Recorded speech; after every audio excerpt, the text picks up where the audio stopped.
tatagay natin itong isa. Okay, hindi naman masyadong taas dun sa dulo. Tatagay na rin hanggang doon. Tapos yun, dadalhin natin sa bahay para makagawa tayo ng luthang sumpit. Okay? So, tak.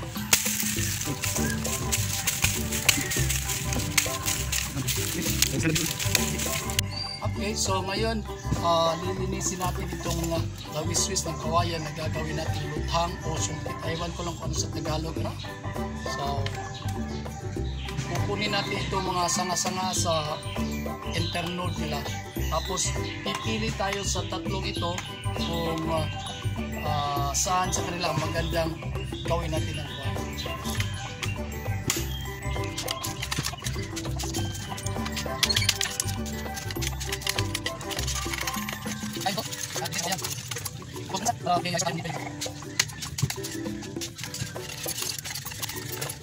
Mga kalahi, ang gagawin nating laruan ngayon, traditional toy, ay ang tinatawag naming luthang sa Bisaya.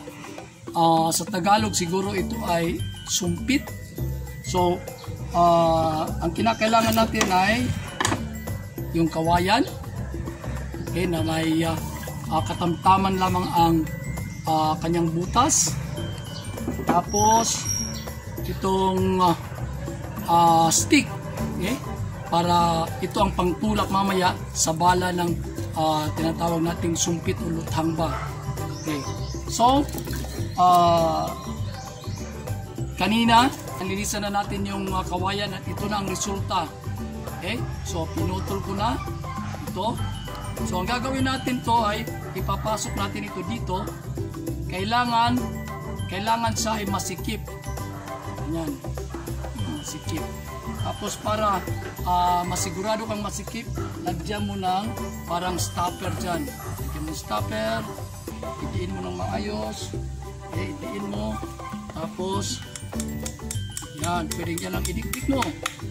Yan. Meron ka ng pang-tusok. So, itong pantusok, tingnan nyo yung taas. Yan. Okay. Hindi sa level dito. Kasi pag level dito, pag buga mo, lalabas yung bala. Yung pangalawang bala. Kasi balik dalawa gagawin mong bala. Yung balang nauna, tapos yung balang pangalawa. Kasi yun ang bibigyan ng vacuum para pagputok. So, ganyan lang.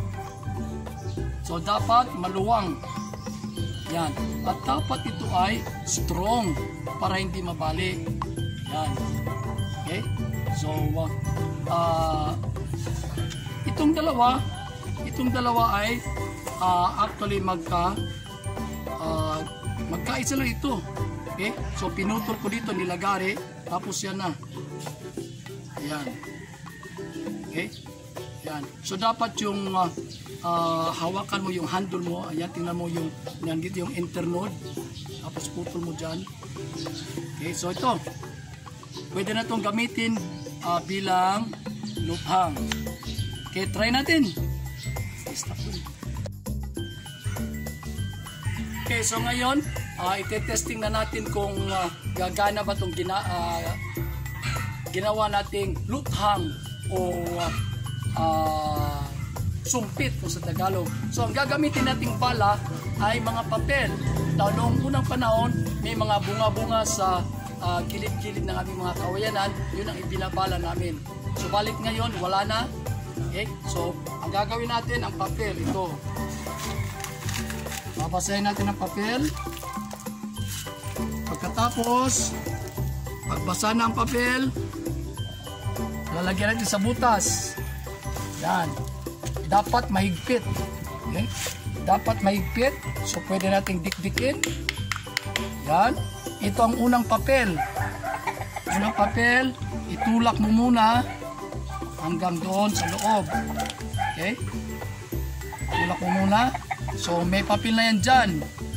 So, ang pangalawang papel, dapat mahigpit din para mag-create ng vacuum dun sa loob at pagtulak mo ay puputok.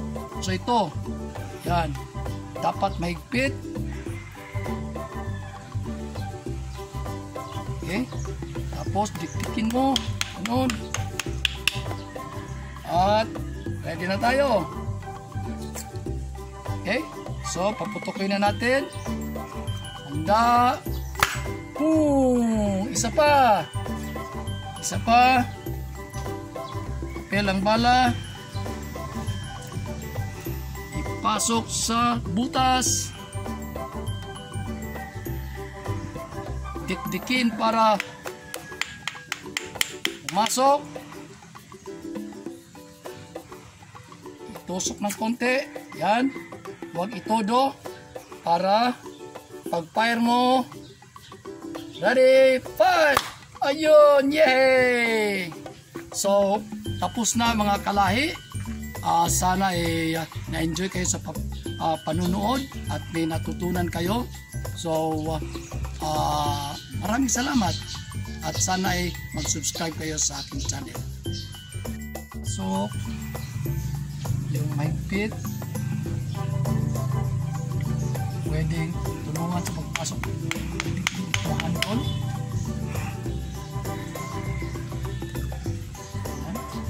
Okay. So, ready, fire! Ayun, may laruan na tayo. Sana meron kayong natutunan at babala, no? Mag-ingat sa paglalaro nito, mga kabataan, kasi baka makadisgrasya kayo.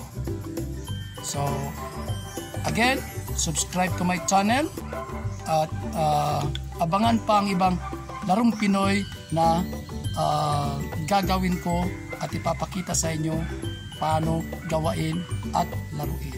Maraming salamat!